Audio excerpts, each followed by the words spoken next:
Welcome to the Happier Lives Institute's Wellbeing course. In this course, we are going to cover why measuring well-being is important, the history of well-being, how we measure it and what the well-be is, whether we can trust measures of well-being, some common questions we often get about well-being, how we translate well-being data into cost-effectiveness, and finally, practical tips for implementing well-being data collection.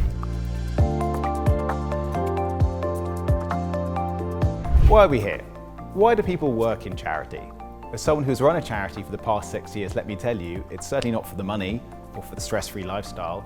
We do it because we want to be confident we left the world a better place than we found it.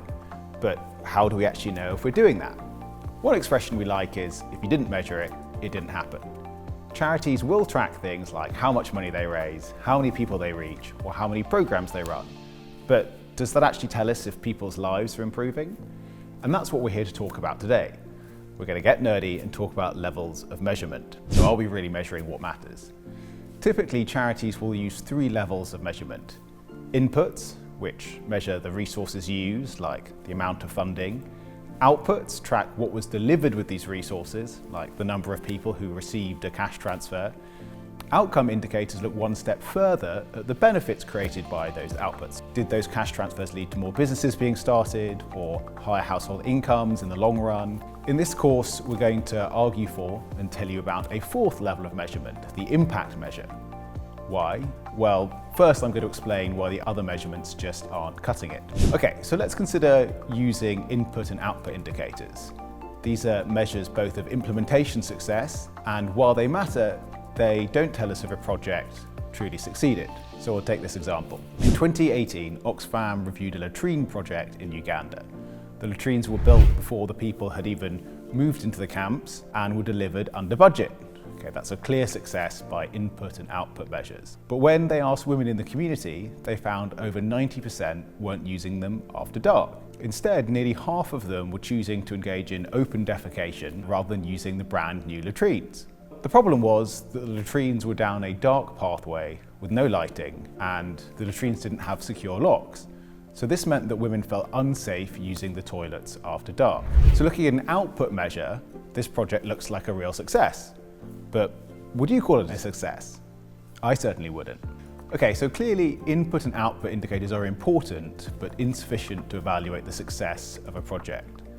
But what about the traditional outcome measures like years of schooling or household income? These can get closer to what we care about, but they can also have major flaws. So for example, a program that sends people abroad or to open areas for work, doing domestic labor or construction, this might boost household income, but it can also separate families, disrupt communities, and expose workers to poor conditions, exploitations, and abuse. So would we call that success? The problem is that these traditional outcome measures are just proxies, approximations for what we really care about, well-being, how people's lives are going for them. So what do we mean by a proxy? We mean something that is an indirect indicator of something that we truly care about. So a common example would be doctors using people's weight, their body mass index, as an indicator of their health. Proxies can be useful as they're often easier to measure than the thing that we're really trying to look at. But forgetting what the ultimate goal is can distort our priorities. So for example, losing weight for some people could actually make them less healthy. And the same is true for the proxies we use in charities. We care about health, income, education, but only really because we think they help people's lives become better. If income went up, people became miserable, would we really think this was a measure of success? So this is why we put well-being in its own category above the other 3. We call this well-being an impact indicator. It doesn't mean abandoning input, output, or outcome measures. The success of the impact indicator is built upon the success of these lower levels, and they can be essential tools and metrics for working out why some programs worked and others didn't. However, we do have to remember what the end goal is. If a project is not delivering well-being improvements, then it can be a sign that we need to trace back down our indicator hierarchy to work out what's gone wrong. So let's take an example from a totally different context. Formula One might be the most data-driven sport in history. Each car collects over 1 million data points per second. They track indicators like money spent on the engine versus new tyres, as well as output indicators like horsepower and brake efficiency. They will also track outcome indicators like top speed and cornering ability. But at the end of the day, the engineers and the drivers only really care about one thing: lap time. This is their impact indicator, and it sits at the top of their indicator pyramid, built upon good performance in the lower rungs of the hierarchy. And this guides the decision making. So no improvement or top speed would justify a slower lap time. Imagine if you didn't record lap time. The McLaren engineers might find a way to lower drag, leading to a higher top speed, but that could come at the expense of handling ability, or perhaps something else they hadn't considered, and the car could perform worse. So without tracking the thing that actually matters, they just wouldn't know. So the same applies to charity. If we aren't measuring well-being, if we aren't checking whether people's lives are truly improving, how can we know if we're achieving our goals?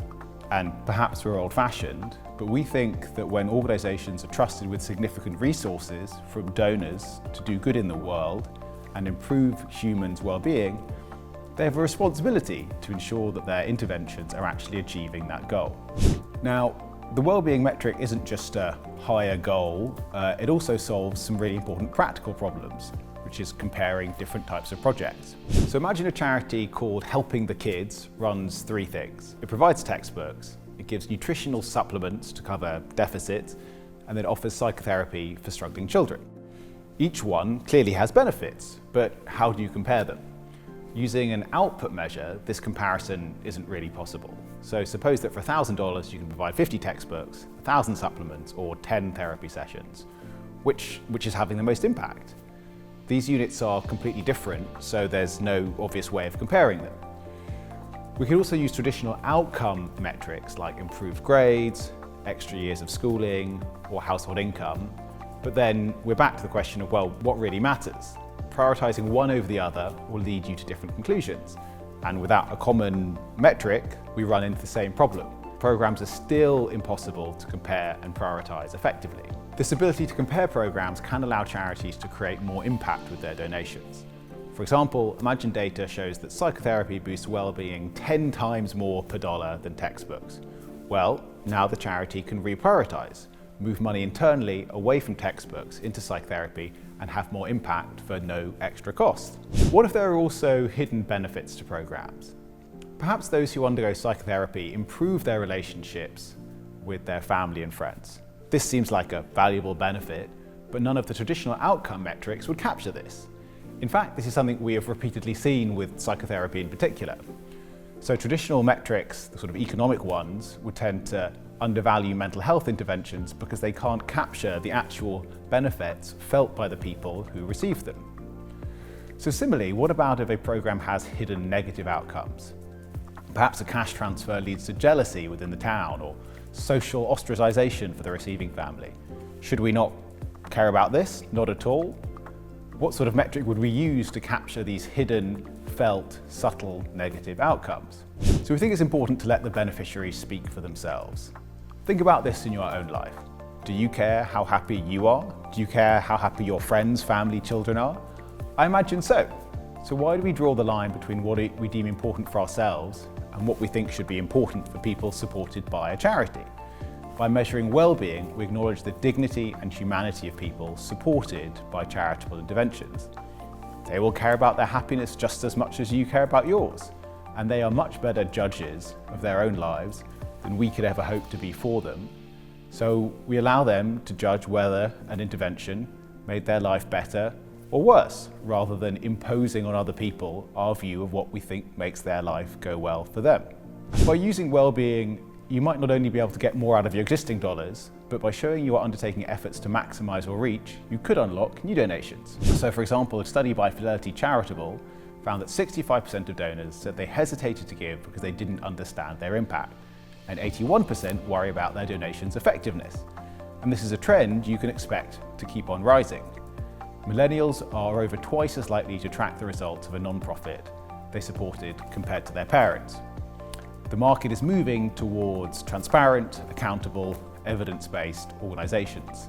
In fact, we exist precisely because donors wanted better information on how much difference they were making.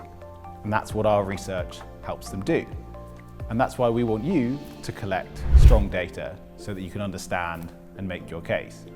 I'm sure you believe that your programs are working, but you need to be able to show that to your donors who don't have your first-hand experience. And we want you to be able to see what's working well, what's working less well, so that you can increase your impact. If this is something you want to be involved in, well, you're in the right place. Okay, so after this video, you should understand why traditional measures of inputs, outputs, and outcomes don't cut it. Why well-being is the most important measure of impact, how well-being can help compare previously incomparable programs, how well-being helps us to capture previously ignored hidden costs and benefits of programs, why well-being respects the humanity and dignity of your beneficiaries to decide what is important to them, and how measuring well-being might help you unlock more donations. Over the next few modules, we will run through some of the following details. How do we measure well-being? Is it a reliable measure? What are the most common questions we get about well-being? How do we calculate cost effectiveness? And finally, practical tips for implementing well-being measures in your own organisation.